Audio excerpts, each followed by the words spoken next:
चलिए स्टूडेंट्स, आज हम करेंगे एक्सरसाइज 7.2 का क्वेश्चन नंबर 6। यदि आपको हमारी वीडियो अच्छी लगती है तो प्लीज़ हमारे चैनल को लाइक एंड सब्सक्राइब करना ना भूलें।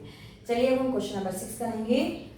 If 1 2 4 by x 6 and 3 5 are the vertex of a parallelogram, find x and y।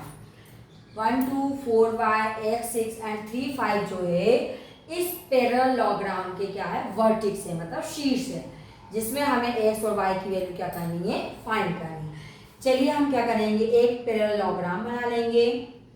या हमने एक पैरेललोग्राम बना लिया और जिसके वर्टेक्स हो गए हमारे a b c और d। a के कोऑर्डिनेट हो गए 1 2, b के कोऑर्डिनेट हो गए 4y, c के कोऑर्डिनेट हो गए x 6 और d के कोऑर्डिनेट हो गए 3 5। अच्छा, ac और BD ये हो गए पैरेललोग्राम के डायगोनल्स। ओके, चलिए हम यहाँ लिख लेंगे a इक्वल टू से a के कोऑर्डिनेट है हमारे पास 1 2, b के कोऑर्डिनेट है हमारे पास 4y, c के कोऑर्डिनेट हमारे पास x 6 और d के कोऑर्डिनेट है हमारे पास 3 5। ओके, चलिए अब हम क्या करेंगे, यहाँ पर लिखेंगे। हम जानते हैं कि पैरेललोग्राम के जो डायगोनल्स होते हैं वो एक दूसरे को बाइसेक्ट करते हैं। बाइसेक्ट करने का मतलब दो बराबर भागों में बांटना। तो हम लिखेंगे we know that the diagonals of अ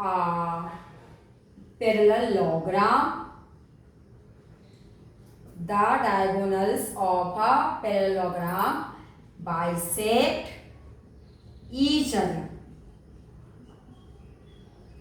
मतलब पैरेललोग्राम के जो डायगोनल्स होते हैं एक दूसरे को क्या करते हैं, बाइसेक्ट करते हैं। बाइसेक्ट करने का मतलब दो बराबर भागों में बांटना। अच्छा, यहाँ पर जो डायगोनल AC और BD है ये क्या कर रहे हैं, एक दूसरे को पॉइंट O पर क्या कर रहे हैं, बाइसेक्ट कर रहे हैं। ओके, हमने इसको नाम दे दिया O ले लिया। ठीक है, AC और BD दोनों का मिड पॉइंट क्या ले लिया हमने, O। ठीक है, the diagonals of a parallelogram bisect each other. Okay, चलिए अब हम यहाँ पे लिखेंगे the coordinate of mid point of diagonal AC equal, दोनों डायगोनल के मिड पॉइंट क्या होंगे, सेम होंगे। इक्वल क्या लिखेंगे, बोलिए, the coordinate of mid point of diagonal BD। Okay, चलिए दोनों के मिड पॉइंट निकालना हमको। दोनों का मिड पॉइंट निकालने के लिए हम फॉर्मूला लगाएंगे। मिड पॉइंट फॉर्मूला होता है हमारा, हम यहाँ लिख देते हैं, ऊपर लिखेंगे साइड में, x equal mid point find करने का फॉर्मूला है x equal x1 plus x2 upon में 2। इसी प्रकार y equal y1 plus y2 upon में 2।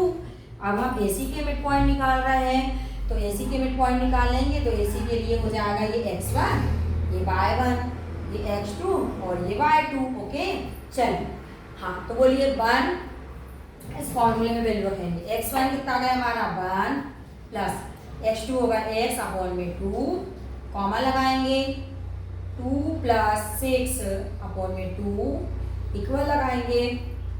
BD के लेंगे, बोलो 4 प्लस 3 अपॉन में 2 कॉमा बाय प्लस 5 अपॉन में 2। अब हम क्या करेंगे, है ना, दोनों साइड के x की वैल्यू को क्या कर लेंगे, आप इक्वल रख लेंगे। यहाँ पर 1 प्लस x अपॉन में 2 है, 6 और 2 8 अपॉन में 2, 2 1 जा 2, 2 4 जा 8 इक्वल 4 प्लस 3 मतलब 7 अपॉन 2, y प्लस 5 अपॉन में 2 आ जाएगा। मतलब हो गया हमारा 1 प्लस, यहाँ पर हम ऊपर लिख देते हैं, ये है ना। चलिए देखिए, आगे देखिए,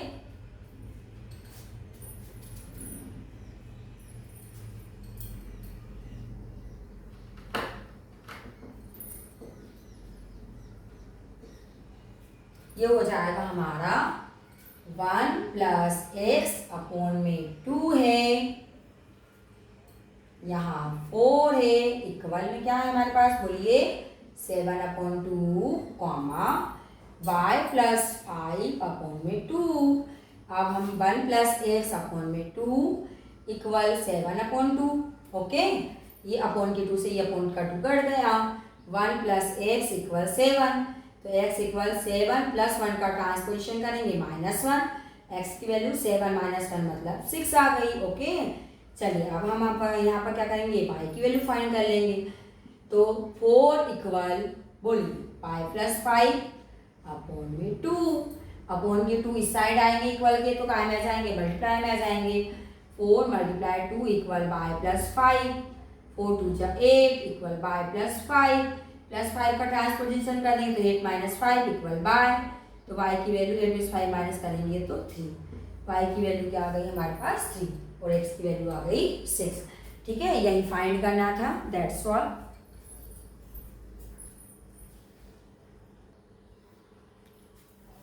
चलिए अब हम करेंगे question number 7। Find the coordinates of a point A के कोऑर्डिनेट्स फाइंड करना है where A B is a diameter. A B क्या है, diameter of a circle. A B क्या है, सर्कल का डायमीटर है। हु सेंटर इज, जिसका सेंटर दिया 2 - 3 एंड बी इज 1/4, बी की वैल्यू क्या है 1/4। सबसे पहले हम क्या बनाएंगे, एक सर्कल और ये हो गया उसका सेंटर। ठीक है, ए बी क्या है, इसका डायमीटर है, तो ये ए बी क्या हो गया, एक डायमीटर हो गया। डायमीटर आप सभी जानते हो, हम प्रीवियस क्लास में पढ़ चुके है ना, पढ़ चुके ना। डायमीटर क्या होता है, ठीक है, तो डायमीटर ए बी क्या है हमारा, एक डायमीटर है। यदि आपको नहीं पता तो कमेंट्स करके पूछ सकते हो। ए बी क्या हो गया हमारा, डायमीटर्स हो गया। अच्छा, ए सेंटर के पॉइंट दिए हैं, कितने दिए, 2 - 3 दिए हैं। बी के दिए हैं 1/4 और ए के फाइंड करना, तो ए के ले लेंगे हम x1/1, बी के ले लेंगे x2 और ये y2। ओके, चलो बी के अब हमको ए के कोऑर्डिनेट फाइंड करना है। हम यहाँ पर लिख लेते हैं सेंटर। सेंटर के कोऑर्डिनेट क्या है हमारे पास, 2 - 3। Okay, the coordinate of centre equal बोलिए 2 - 3। ए की वैल्यू क्या करनी है, ए के कोऑर्डिनेट हमें फाइंड करना है। बी के कोऑर्डिनेट बताइए जरा, बी के कोऑर्डिनेट हमारे पास है 1 4। ओके, अब हम मिड पॉइंट फॉर्मूले का यूज करेंगे। मिड पॉइंट फॉर्मूला लगाएंगे, क्या होता है, x equal x1 plus x2 upon में 2, y equal y1 plus y2 upon में 2। तो x इक्वल आ जाएगा यहाँ पर, x1 कितना है, तो x1 हमें फाइंड करना है। पहले लिख देते हैं हम फॉर्मूला, x बराबर x1 plus x2 upon 2। x दिया है, ये हो गया हमारा x और ये हो गया y। x की वैल्यू 2 इक्वल x1 हमें फाइंड करना है, x2 हमारे पास 1 है, अपॉन में 2 है। अपॉन के 2 इक्वल की साइड आएंगे तो मल्टीप्लाई में आ जाएंगे। 2 × 2 इक्वल x1 + 1, 2 2 जा 4 इक्वल x1 + 1, प्लस 1 का ट्रांसपोजिशन कर देंगे। 4 - 1 इक्वल x1, तो x1 आ जाएगा, 4 में से 1 गए तो 3, x1 आ गया। ओके, अब हम इसी प्रकार का निकाल लेंगे, y की वैल्यू निकालेंगे, y1 निकाल लेंगे। फॉर्मूला यही लगाएंगे, y बराबर y1 प्लस y2 अपॉन में 2। y की वैल्यू कितनी रखेंगे हम, -3 इक्वल y1 हमारा कितना है, y1 हमें फाइंड करना है ना, y1 हमको फाइंड करना है। y2 कितना है, 4 है, अपॉन में 2, तो अपॉन का 2 इस साइड आएगा तो मल्टीप्लाई में आ जाएगा। 3 2 जा 6 इक्वल y1 + 4, प्लस 4 को दे लिया, -4 इक्वल y1, तो y1 इक्वल -6 - 4 -10, ये y1 -10 आ गया और x1 हमारा 3 आ गया। That's all.